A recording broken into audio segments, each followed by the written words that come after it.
વડોદરામાં માસૂમના શ્વાસનળીમાં ફસાયેલો નાનકડો LED bulb કાઢી ગોત્રી હોસ્પિટલના તબીબોએ નવજીવન આપ્યું છે. કહેવાય છે કે ડૉક્ટર ભગવાનનું રૂપ હોય છે અને આ વાત વડોદરાની GMERS મેડિકલ ગોત્રી હોસ્પિટલના તબીબોએ ફરી એકવાર સાબિત કરી બતાવી છે. મળતી માહિતી અનુસાર આણંદ જિલ્લાના માલસર ગામના 1 વર્ષના માસૂમ બાળકને છેલ્લા 1.5 મહિનાથી સતત તાવ અને ખાંસી સાથે શ્વાસ લેવામાં ભારે તકલીફ થઈ રહી હતી. અનેક ખાનગી હોસ્પિટલોમાં ન્યુમોનિયાની સારવાર બાદ પણ સ્થિતિમાં સુધારો ન થતાં પરિવાર માટે 4 ફેબ્રુઆરીનો દિવસ નવી આશા લઈને આવ્યો હતો. આ બાળકને ગોત્રી હોસ્પિટલમાં લાવવામાં આવ્યા બાદ ENT વિભાગના વડા ડૉક્ટર હિરેન સોની તેમની ટીમે વિગતવાર તપાસ કરી રિપોર્ટમાં ખુલ્યું કે બાળકની જમણી શ્વાસ નળીમાં કોઈ અજાણી વસ્તુ ફસાઈ ગઈ છે. ત્યારબાદ 5 ફેબ્રુઆરીના રોજ જનરલ એનેસ્થેસિયા હેઠળ અત્યંત જટિલ બ્રોન્કોસ્કોપી પ્રક્રિયા કરવામાં આવી.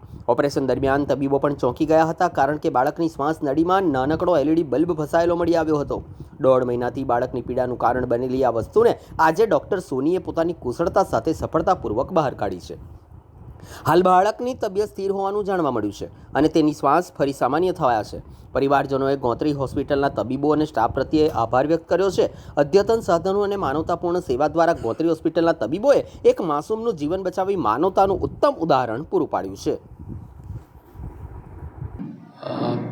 હું ડૉક્ટર હિરેન સોની GMERS મેડિકલ કોલેજ ગોત્રી ખાતે ENT વિભાગમાં પ્રોફેસર અને હેડ તરીકે ફરજ બજાવું છું. અમારી પાસે ગઈકાલે પરમ દિવસે રાધર સાંજે એક બાળક આવ્યું, જેને જમણી બાજુના ફેફસામાં ન્યુમોનિયાની અસર જણાતી હતી અને તેના માટે ઘણા બધા હોસ્પિટલ્સમાં તેમને બતાવીને સારવાર કરાવેલ હતી. પરંતુ અહીં તપાસ કરતાં અમને લાગ્યું કે શ્વાસનળીની અંદર કંઈક પ્રોબ્લેમ લાગે છે. એનો એક્સરે કરાવતા અમને શ્વાસનળીની અંદર કોઈક ફોરેન બોડી હોય એવી શંકા જન્મી. તેથી અમે એને બીજા દિવસે બધી તૈયારી કરી અને ઓપરેશન માટે લીધા. ઓપરેશનની અંદર શ્વાસનળીની અંદર દૂરબીન ઉતારી અને જોતાં અમને એની અંદર એક ફોરેન બોડી એટલે કોઈક મેટલનો પીસ હોય એવું લાગ્યું, જે ફક્ત 1 કે 2 મિલીમીટર જેટલો ભાગ જ દેખાતો હતો અને બાકી બધો ભાગ, કારણ કે લગભગ 1.5 મહિનાથી બાળકને તકલીફ હશે એટલે એ 1.5 મહિનાથી હોવાના કારણે એની ઉપર પણ ચામડી આવી ગયેલી હતી. એટલે ફક્ત આખા જે આ 1 સેન્ટીમીટરનો જે બલ્બ અમે કાઢી શકીએ એનો ખાલી 2 મિલીમીટર જેટલો ભાગ જ દેખાતો હતો.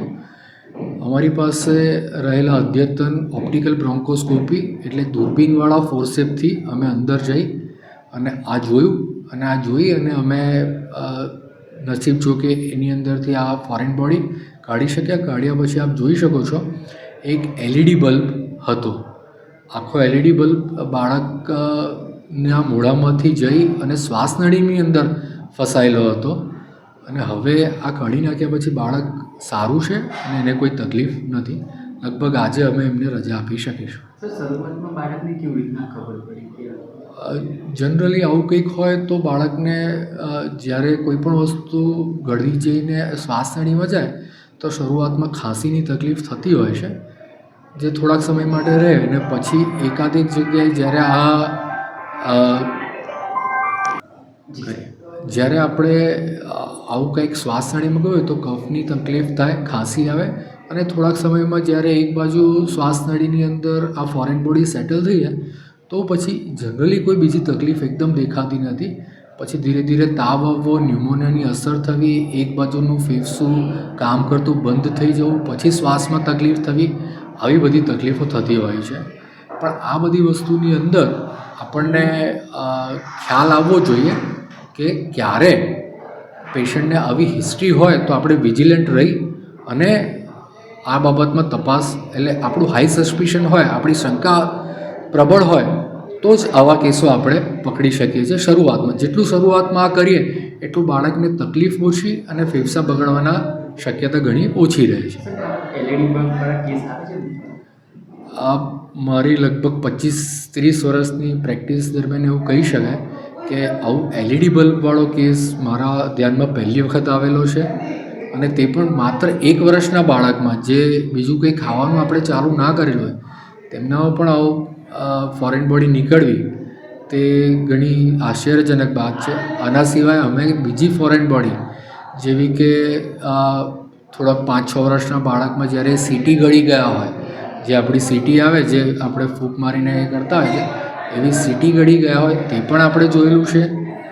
એક રસપ્રદ કેસની અંદર એક 3 વર્ષનું બાળક હતું જેમાં એ ઘઉંના છોડનો પાર્ટ ગળી ગયા હતા, એટલે આખો 2-3 બ્રાન્ચીસ સાથે ઘઉંનો છોડ પણ અમે શ્વાસનળીમાંથી કાઢી શક્યા હતા, પણ એલઈડી બલ્બ અમને પહેલી વખત જોવા મળ્યો છે. સર આ એલઈડી બલ્બ કરવા માટે કે જીરા એવું કંઈ કરવાનું? ના, આ સમગ્ર પ્રક્રિયા અમે ઓપ્ટિકલ બ્રોન્કોસ્કોપી સિસ્ટમ એટલે કે ઓપ્ટિકલ બ્રોન્કોસ્કોપી સિસ્ટમ એટલે જે આપણો દૂરબીન સાથેનો ફોર્સેપ આવે જે સ્પેશિયલ હોય છે એના દ્વારા શ્વાસનળીમાં જઈ અને મોઢા દ્વારા જ એટલે વગર કોઈ કાપ કૂપે કે વગર કોઈ વગર કોઈ ચેકો કરીએ કે ક્યાંયથી કટ કર્યા વગર આપણે આ કાઢી શક્યા, તે સારી બાબત છે. સર માતા પિતા માટે પણ લાલ બત્તી સમાન કિસ્સો કહી શકાય.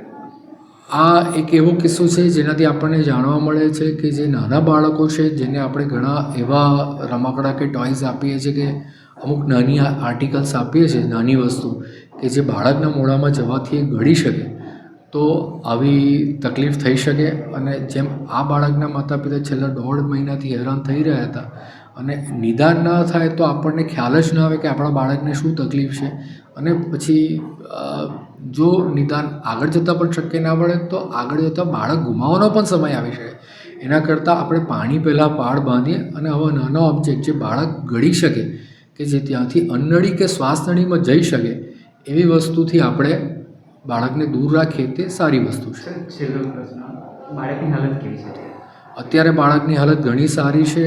બાળક પૂરી રીતે સ્વસ્થ છે અને લગભગ આજે સાંજે અમે એને રજા આપી શકીશું.